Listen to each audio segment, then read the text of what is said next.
Hi everybody, Russ of My Hammers 11. Hope you're all safe and well.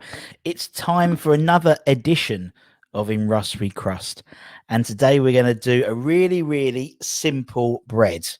Really simple bread, a no knead bread.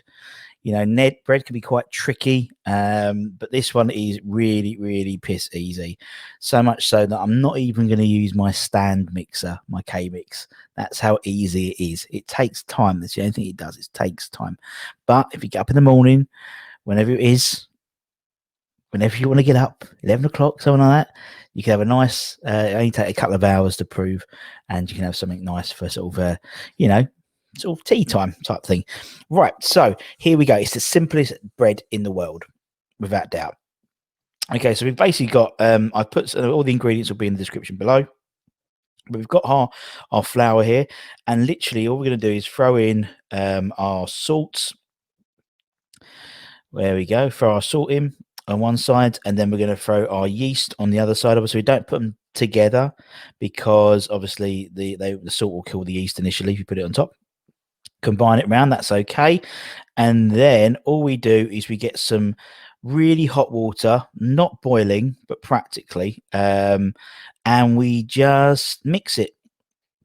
That's all we do. We mix it around, we incorporate all that flour into the water, and basically you're going to end up with something which doesn't look particularly nice. Little quite, they call it a shaggy dough, but you'll see in a minute. We're just going. So all we do is working this around just with a spatula in a bowl. So you don't need nothing fancy, and eventually all the water will incorporate into the flour. Make sure you scrape all around the outsides as well, and then after that you'll see we've got like this shaggy dough. That probably takes about 3 or 4 minutes maybe. So it's really sticky, and that's what you want basically.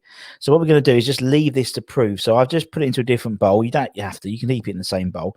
We'll cover it with cling film, and then basically we'll leave it there. It doesn't have to necessarily be in a warm place. I mean, you could leave it overnight, really, but 2 hours in the kitchen on the side will do the job. After a couple of hours, you see I've breaded this. I've just floured the side, but you'll see here it's doubled in size. Again, doesn't look particularly tempting, but if you wiggle it, it will wiggle, if that makes sense. That's when you know it's done. And you can see the yeast doing its thing because that's why the bubbles really is basically. So what I'm doing, I'm scraping, see how sticky it is? And see how many holes it is? That's going to give you all those sort of like, like on proper bread, proper bread, but that artisan bread, you're going to get all those holes in it. So it's just air pockets. That's all it is. So I'm going to put a little bit of flour on top. And then after that, we're going to just literally bring it into each other. We're not going to do any kneading, literally bring it into almost like a ball. So again, you can do whatever you want. I mean, to be honest, the more sort of crusts it's got, the more sort of edges, the more crispier edges it's going to get when it comes out of the oven. So a little bit more just to make sure it's okay. You don't want to put too much in because you don't want to dry it out, or you don't want to knock too much air out of it because that's basically what's going to make it rise. So that's what we've got. So here's our little ball. There we go. It looks lovely, doesn't it, at the moment? But in about 40 minutes, it's going to look at epic. So what we're going to do is we transfer that. We're going to get a bit of parchment paper or baking powder, baking paper rather. We'll just whack it on top. Again, you can make it look pretty if you want to. I just like dump it on because I think it looks a lot better afterwards, and give it a little pat. And then what we do is we get what we should have done, and actually what we should do, it reminds me, is we'll preheat our oven and put if you've got one of these sort of cast iron pots, that's what we use. So we put that in, it's called a Dutch oven basically. That's what this is going to be called. So that's all preheated, that Dutch oven, for about 35 minutes on I think it's 220. Again, all the descriptions of all the temperatures have been below. And we're going to put it in there and put it in the oven for initially 30 minutes. And after 30 minutes, we take the top off, and you'll see it looks all right at the moment. It looks nice.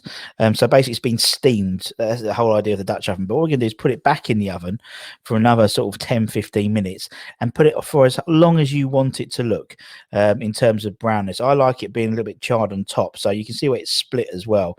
Again, making it look like real sort of artisan bread. So that's what it's going to look like. Give it 10 minutes to chill down because it's going to be absolutely boiling hot. And then you've got some really nice crusty bread. And that's it. It's that easy. Honestly, it just takes time.